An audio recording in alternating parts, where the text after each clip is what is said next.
বন্ধুরা, কেমন আছো তোমরা সবাই?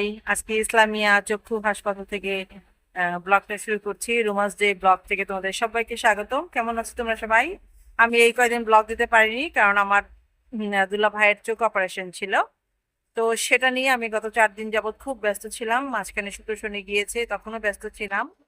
তো এই সপ্তাহের ব্লগটা আমি একদমই দিতে পারিনি। তো আজকে একটু ব্লগ শুট করছি তোমাদেরকে দেওয়ার জন্য, এবং ইসলামিয়া চক্ষু হসপিটাল সম্পর্কে কিছু ইনফরমেশন তোমাদেরকে দেবো এই ব্লগে।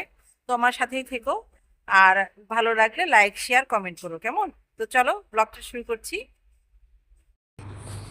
ইস্পাহানি ইসলামিয়া চক্ষু হসপিটাল একটি স্বনামধন্য প্রতিষ্ঠান।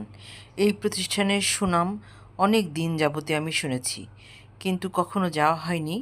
এইবারই প্রথম গেলাম। আমি সত্যি অবাক হয়েছি।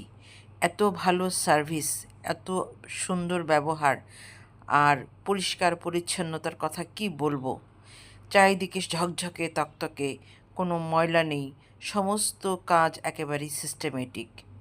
এখানে যারা আসবেন তাদের জন্য আমি কিছু গুরুত্বপূর্ণ তথ্য শেয়ার করতে চাই। প্রথমত, যারা দূর দূরান্ত থেকে আসবেন তারা একসঙ্গে অনেকজন আসবেন না। যে মূল রোগী তার সঙ্গে একজন পুরুষ অবশ্যই আসবেন, সাথে আরেকজন নারী আসতে পারেন। যদি মহিলা রোগী হয় তাহলে মহিলার সাথে মহিলা, আর পুরুষের সঙ্গে পুরুষ রোগী আসলে ভালো হয়। এসে প্রথমে আপনারা টিকিট কাউন্টার থেকে স্ক্রিনিং করে একটা টিকিট কেটে নেবেন। এই টিকিটের মেয়াদ থাকে হলো 15 দিন। 15 দিনের মধ্যে আপনি যদি রোগীকে দেখাতে না পারেন তাহলে আবার নতুন করে টিকিট কাটতে হবে। এখানে 2 ধরনের সেবা রয়েছে, একটি প্রাইভেট আর একটি জেনারেল। জেনারেলে মাত্র 50 টাকা দিয়ে টিকিট কাটতে হয়, আর প্রাইভেটে আরও একটু বেশি। আমাদের দেশে দূর দূরান্ত থেকে অনেক রোগী এখানে আসেন। এই টিকিট কাটার পরে আপনাকে এরকম একটা হলুদ কাগজ দেবে, আর একটা সিরিয়াল নাম্বার দেবে এবং বলে দিবে কত নাম্বার রুমে যেতে হবে। তো আমাদের ক্ষেত্রে প্রথমেই বলেছিল 119 এবং 123-এ যাওয়ার জন্য। 119-এ আপনার ব্লাড নেবে, আর 123-এ আপনার যদি হার্টের রোগী হন তাহলে আপনার ইসিজি করবে। না হলে শুধু প্রেশার মেপে আপনাকে পরবর্তীতে কোন রুমে যেতে হবে সেটি বলে দেবে। এখানে সবচেয়ে বড় সময় যায় হলো এই 119 আর 123 নাম্বার রুমে, কারণ সমস্ত পরীক্ষা নিরীক্ষা ল্যাব টেস্টগুলো এখানেই হয়ে থাকে। আপনি যদি দূর থেকে আসেন তাহলে অবশ্যই শুকনো খাবার আনবেন, সঙ্গে পানি নিয়ে আসবেন, এবং দীর্ঘ সময় অপেক্ষা করার মানসিক প্রস্তুতি নিয়ে আসবেন।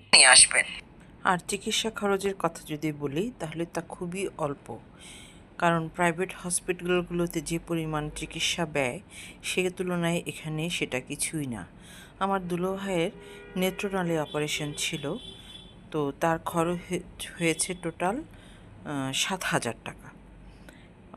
এটা বাইরে করাতে গেলে 1,00,000 টাকার মতো লাগতো, সেটা আমরা 7,000 টাকায় করতে পেরেছি। এখানে প্রাইভেটে একটু বেশি খরচ, কিন্তু তারপরেও অন্যান্য হসপিটালের তুলনায় এই চক্ষু হাসপাতালে খরচ তুলনামূলক একেবারেই কম। আর বিশেষ সুবিধা হলো আপনি এখানেই সমস্ত ওষুধ, চশমা একসঙ্গে পেয়ে যাবেন। যার যেটা প্রয়োজন সেটা নিয়ে নেবেন চাহিদা মতো। আমাদের অপারেশন হয়েছিল মাত্র 10 থেকে 15 মিনিট। মানে আমার দুলাভাইকে যে ওটিতে ঢুকিয়েছে 10 থেকে 15 মিনিট তার অপারেশন করতে সময় লেগেছে। এরপরে তাকে বেডে দিয়ে দিয়েছে, আর বেডে রেস্টে রেখেছে আর অবজারভেশনে রেখেছে, যাতে কোনো অসুবিধা হলে সঙ্গে সঙ্গে তারা আবার ব্যবস্থা নিতে পারেন। তো আমার দুলাভাইয়ের সেরকম কোনো অসুবিধা হয়নি। তিনি খুব দ্রুতই বিছানায় উঠে বসেছেন, এবং আমরা তাকে 1.5 ঘন্টা পরে ওটি থেকে রুম থেকে বের করে নিয়ে আসতে পেরেছি। তো এই হচ্ছে এই সুবিধা। আর অন্যান্য যে অপারেশনগুলো আছে যেখানে রোগীদের কয়েকদিন ভর্তি থাকতে হয়, সেক্ষেত্রে খরচ আরেকটু বাড়তে পারে, কারণ সেখানে ভর্তি থাকলে ওয়ার্ডের একটা বেড ভাড়া আছে, আর ক্যাবিন নিলে ক্যাবিনের খরচ আছে। আমাদের সেগুলো কিছুই লাগেনি।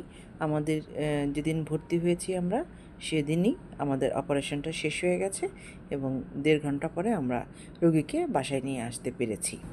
আরও একটা গুরুত্বপূর্ণ ইনফরমেশন আপনাদেরকে দিই।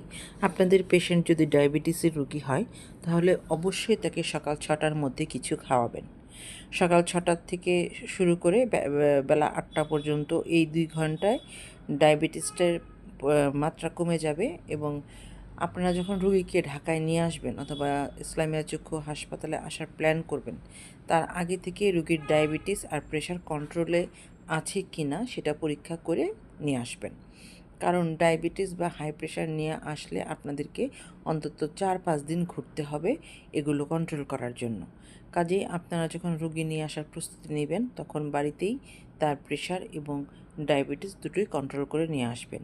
যেদিন হাসপাতালে আসবেন সেদিন অবশ্যই রুগীকে 6টার মধ্যে কিছু খাওয়াবেন। খাওয়ানোর পরে সিরিয়াল দিয়ে অপেক্ষা করতে করতে 8টা সাড়ে 8টা বেজে যাবে। তখন যদি আপনার রুগীর ব্লাড নেয় এবং প্রেশার মাপে তাহলে দুটোই কন্ট্রোলে থাকবে। এবং দুটো যদি সেদিনই কন্ট্রোলে থাকে তাহলে সেদিনই ভর্তি নিয়ে অপারেশনের ডেটটাও দিয়ে দেবে। আমরা একটু ভুল করেছিলাম। প্রথম দিন আমরা যেদিন রুগীকে নিয়ে গিয়েছিলাম সেদিন তার ডায়াবেটিস এবং প্রেশার দুটোই কন্ট্রোলে ছিল, রিপোর্ট ভালো ছিল। কিন্তু দীর্ঘ সময় লাইনে বসে থেকে টেস্ট করাতে করাতে বিকেল হয়ে গিয়েছিল বলে সেদিন আর অপারেশনের ডেটটা দেয়নি। পরের দিন সকাল 8টায় যখন আমাদেরকে নিয়ে যেতে বলল, আমরা 7:30টায় রুগীকে ভাত খাইয়ে তারপর নিয়ে গিয়েছিলাম। ফলে রোগীর ডায়াবেটিস হয়ে গিয়েছিল 15 এবং ডাক্তার যথারীতি তাকে চেক করে বলল যে এই ডায়াবেটিস থাকা অবস্থায় আমরা কিছুতেই ওনার অপারেশন করতে পারবো না। ফলে ওই দিনও আমাদেরকে ঘুরে চলে আসতে হয়েছে। তৃতীয় দিন আমরা সকাল 6টায় ওনাকে সামান্য কিছু খাবার খেতে দিয়েছিলাম, বিস্কিট, ডিম আর রং চা।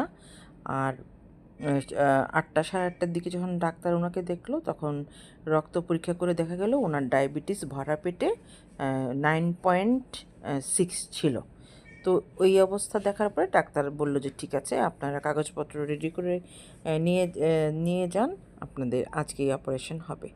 ফলে আমরা তৃতীয় দিন গিয়ে অপারেশনটা করতে পারলাম। কিন্তু তৃতীয় দিন বলতে আসলে সেদিন ছিল সোমবার। আমরা প্রথমে গিয়েছিলাম বুধবার, তারপরে বৃহস্পতিবার, তারপরে শুক্র শনি বন্ধ, তারপরে আমরা ডেট পেয়েছিলাম।